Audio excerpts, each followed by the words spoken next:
Pô, não é não? Não necessariamente. Não, quando é teste, tudo bem. Se for um A, escolha múltipla escolha. Quando é Tem teste, que é não... texto, dissertação de texto, aí tu tem que ler mas todos os textos. você não vai dar prova teste na área de humanidades, por exemplo. É muito difícil uma prova teste, entendeu? Deve ser chato pra caralho. Aí é mais difícil. Na área de economia é possível você fazer uma prova teste. Tem várias áreas que mas, pô, filosofia, como é que faz? Totalmente Ciência subjetivo, política, né? É outro papo, né? Nossa. E aí tu tem aluno... Hoje como é que tá essa vida, cara? Tá sendo pela internet? Como é que tá? Tá sendo pela internet tudo. É. Né? Agora eu vou... Na USP eu retomo em agosto. Legal. Na pós. Aí eu vou retomar lá. As aulas Aí presenciais. a USP decidiu que vai ser tudo virtual até final do ano. Entendi. É certo. Dando, né? Eu acho que é. Faculdade. Podendo é melhor. Mas eu me preocupo com as crianças não irem nos colégios, assim, durante Cara, muito tempo. É muito sério o que tá acontecendo. Sabe o que é mais sério? O mais sério é que ninguém tá atento pro pós-pandemia. A recuperação dessas crianças não vai ser uma tarefa simples, porque, primeiro, é inédito. Nunca teve uma situação dessa, pelo menos faz 100 anos, que não tem algo parecido. Desde a gripe espanhola que não tem nada parecido no mundo. Segundo, cara, que não tem planejamento. Ninguém tá num gabinete com especialistas fazendo um planejamento que vai ser de médio prazo, porque de curto não tem jeito, e de longo não dá tempo. Então você tem que ter um planejamento de médio prazo para recuperar a moçada. Pô, uma coisa... Puta, vai dar... é muito trabalho.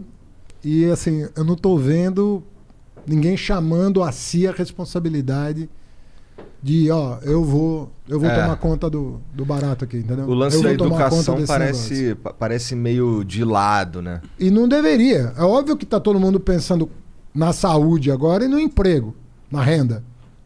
Sim, claro, são o cara precisa comer, né? E o cara precisa se proteger. Exato. Agora, cara, o Brasil não pode viver só da mão pra boca. Você tem que ter um planejamento de médio prazo. E não tô vendo nada disso. Não tô vendo ninguém se preocupar com isso. Das autoridades. Sim. Isso é um drama, cara. Porque quando o aluno falta uma semana, você tem um trabalho pra recuperar o cara. E faltou um ano, né, agora? Pô, fica um mês sem ir pra escola, pra você ver.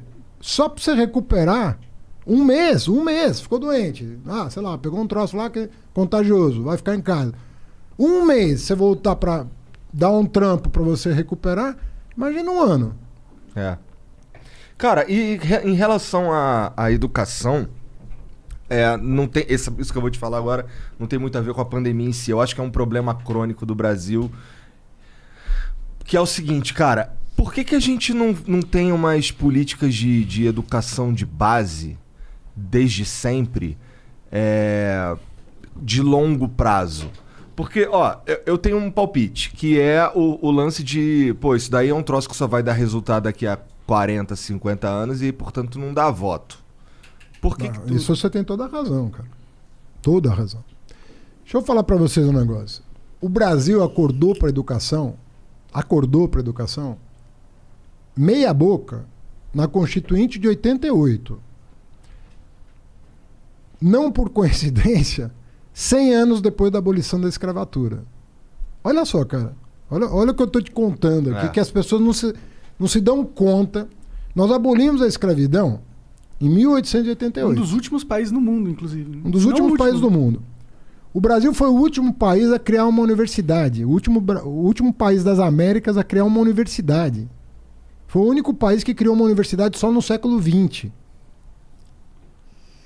Os negros, em 1884 ou 3, agora não tô... Tem uma lei chamada Lei Saraiva. Bota lá no Google que você acha. Lei Saraiva. Proibindo quem não era alfabetizado de votar. Já prevendo a abolição da escravidão, para os escravos não votarem, como eram todos analfabetos, aprovaram uma lei proibindo quem era analfabeto de votar. Ou seja... Sabe quanto tempo durou essa lei? 100 anos. Caralho. 100 anos. E aí você fala, bom, mas então alfabetizaram? Não. Porque era justamente o instrumento de controle. Para não deixar os pobres votar, não alfabetizavam. E a lei proibia votar sem alfabetização. Resultado, nego, ninguém votava. Era um desincentivo muito grande para investimento em educação. Então veja só, você que era alfabetizado, Você que ia para a universidade, você que ia para Coimbra estudar direito, você não estava preocupado com a educação porque você já estava educado. O cara que estava preocupado com a educação não podia votar. E aí, meu? Quem é que ia falar? Tem que educar. Então, o Brasil, cara, não tinha compromisso com a educação. E assim, eu participei, modéstia à parte, de uma primeira revolução na educação brasileira, que foi abrir as portas da universidade pro pobre. Ele me confessou que namorou 2 pró-unistas. Eu sou pró-unista também. 3? Puta, cara, tu tá cercado. Tô cercado. Não, mas eu não namorei o Monarca. Agora vai me negar. Mas, cara, olha só. Nós precisamos chegar no pró-unista. século... Porra, cara, eu tô cercado de pró-unista por todos Mas os e a lados. base, Fernandão? Não, mas a base... Não, vê bem. Outra coisa errada é imaginar a separação da básica e da superior. Leia os historiadores, você vai saber o seguinte. O projeto nacional nasce quando o pobre chega na universidade. Aí você começa... Aí a universidade começa a pensar o país todo e não só a elite. Porque a nossa universidade era ultra elitista. Agora, eu vou te perguntar, qual foi, no Brasil, os estados que mais avançaram na educação? Foram os estados do Nordeste. Por 2 razões.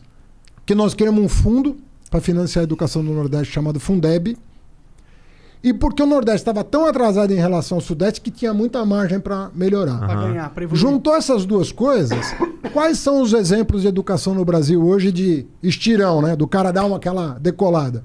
Ceará, Pernambuco, Maranhão, Piauí. Se fala desses estados. Então, o Brasil está vivendo um momento... A pessoa vai falar, porra, mas falta muito. Mas nós começamos a fazer. Nós começamos a fazer tem 20 anos. Mas eu acho isso, cara. Nós começamos a fazer alguma coisa por esse país. No golpe militar de 64, tinha 200 mil universitários no Brasil. 200 mil universitários. Vamos lembrar que em 1970, na Copa do Mundo, a gente tinha 90 milhões de brasileiros, né?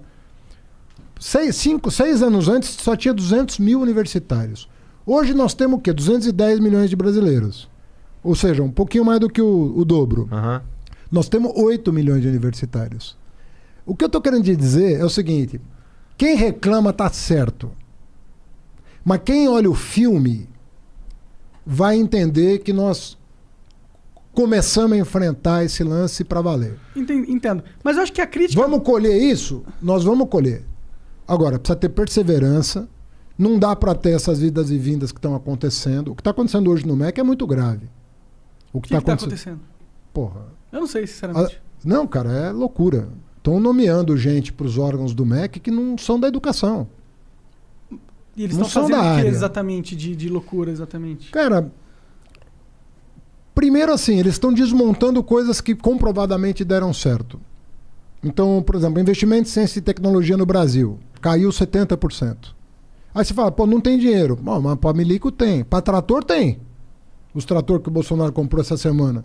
Ele comprou o trator. Pô, 3 bi. Ou você entrar no Twitter agora... 3 bi não era o orçamento paralelo para ele... É esse. É desse que eu tô falando. Isso é emenda, não é? Mas...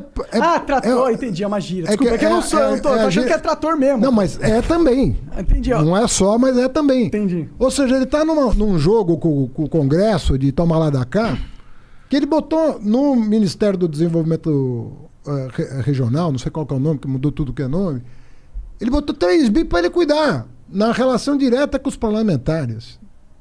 Pô, tem 3 bi para trator e não tem 3 bi para ciência e tecnologia? Não tem 3 bi para fazer o censo? O censo geralzão, é a coisa mais importante para as políticas públicas. Pra você saber. Censo é foda. Custa 2 bi. Tem 3 para trator e não tem 2 para o censo. Então, você vai vendo que, pô, tem alguma coisa errada. É que esse trator é o que garante a governabilidade dele, né?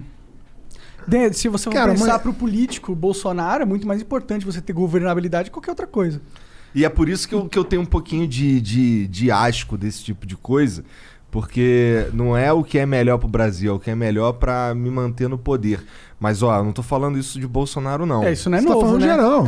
Eu sei, geral. eu sei. Isso não é novo. Não, nós temos um problema de governabilidade, eu não quero também aqui ficar falando, é assim. Não, nós temos um problema de governabilidade. Agora, o que eu acho para fazer a comparação com o que está acontecendo hoje, é o seguinte. Uma coisa é você garantir a governabilidade em relação a um projeto.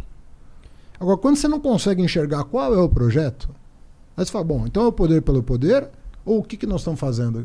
Vou dar um exemplo que talvez seja muito claro para as pessoas. Qual que é a nossa política externa? O Brasil é um país importante no mundo.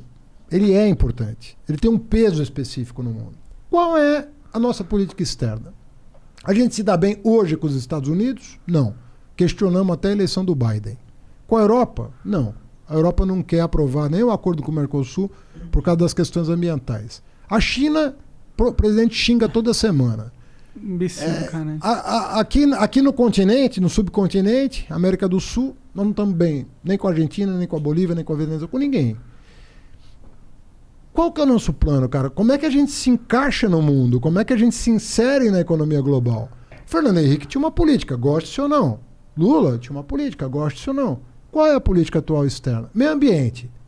Qual é a nossa política? É grilagem da Amazônia? Eu acho que ele quer fazer o Brasil de refém para conseguir investimento externo. Mas os investimentos estão indo embora com isso. Então, mas ele quer, tipo, fazer assim, ó, se você quiser que a gente acabe com o desmatamento, dá tanto dinheiro aqui. Monarquia, esse ano, nós perdemos quantas multinacionais saíram do Brasil?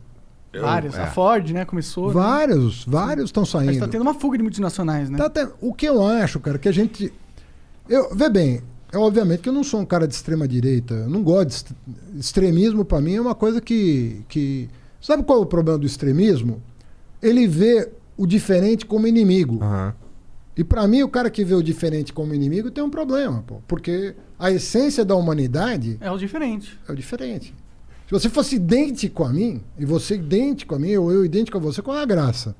A graça está justamente em que você é diferente de mim. Sim. Então, se eu passo a ver você, que é diferente de mim, como um adversário, assim, mais que adversário, como um inimigo meu, tem alguma coisa errada. Discordar é natural. Não é natural, é fundamental. Fundamental. Você ter a crítica é fundamental. Professor na sala de aula. Hoje a pedagogia é completamente diferente do que foi 100 anos atrás, que o professor ia lá com palmatória no régua, cara, não existe. Porque às vezes a pergunta do aluno te ensina mais do que um livro. O cara te faz uma pergunta que fala, porra... Te põe pra pensar na resposta. Eu não tinha visto por esse ângulo. E às vezes é uma pergunta que pode até parecer sem sentido num primeiro momento, mas se o cara fez, você já tem que saber se você se comunicou bem, porque se ele falou uma coisa muito sem noção, que acontece, é porque também você não ajudou. Ou o moleque tem déficit de atenção forte, né? Pode acontecer. Mas às vezes o cara faz uma pergunta pra você, você fala, caraca, eu vou ter que ler mais pra entender esse papo. E isso acontece direto, cara. A beleza da humanidade é a gente buscando, com os nossos conflitos e contradições, a gente ir achando coletivamente os caminhos. E o bacana da democracia é que, a democracia, assim, ninguém é dono da verdade. A bola tá sempre na mão do povo, que tem que tem o voto ali. É óbvio que a democracia tem todo... Eu tô desiludido com o voto pra caralho, Haddad, assim. A democracia tem todos os problemas que a gente conhece. Uma brasileira mais ainda que as outras, né? Todos os problemas que... Agora, tem melhor? Tem sistema melhor? Tem. Não. Tem sistema melhor que o brasileiro. Tem sistema melhor que democracia? Eu acho que não. Isso. Democracia direta, talvez. É a minha teoria aqui. Mas o Brasil faz pouca consulta popular. Acho que a democracia direta pra tudo é difícil. E quando faz, às vezes não respeita, Pô, teve o lance do... Não foi no governo Lula que cagaram quando os caras perguntaram se podia ter arma ou não? Teve um negócio assim. Não, teve um plebiscito. E aí o povo votou que poderia, que era permitido. E aí, mas não foi respeitado, não teve uma coisa assim. Eu também tomei por fora. Cara, teve o estatuto. Teve o Estatuto do Desarmamento depois que regulou essa matéria. Né? Mas a gente teve pouca consulta. A gente teve uma em 93 sobre regime de governo, que definiu o presidencialismo. Nós perguntamos para os brasileiros se eles queriam votar para a monarquia, cara. Esse país teve a coragem de botar ali. Quer a monarquia? Topamos. Quer parlamentarismo presidencialista? Topamos. Mas tu sente que seria respeitado se a gente escolhesse algo diferente do presidencialismo? Seria. Acho que sim também. Principalmente o parlamentarismo, que basicamente o que já acontece, só que de forma bizarra, esquizofrênica. Na verdade, a gente não... O que o povo entendeu? Que o nosso Congresso não era maduro o suficiente para eleger eles o chefe de governo. Fala, pô, esses caras, será que vão escolher melhor do que eu? Porque é uma delegação, né? O parlamentarismo é uma eleição indireta. É você chegar para o parlamento e falar, vocês vão escolher o chefe do governo, entre vocês aí. Aí o brasileiro olhou para aqueles caras e falou, bicho, melhor não, deixa comigo aqui que tu lembra eu resolvo. Que tu votou presidencialismo? Votei por causa disso, porque eu acho que a representação do Congresso ainda precisa melhorar muito. Eu não sou contra, em tese, o parlamentarismo, nem o presidencialismo. Mas nas condições brasileiras, eu acho que o nosso parlamento, ele não é o retrato. Às vezes o cara fala, o parlamento é o retrato fiel da sociedade. Não acho. Porra nenhuma.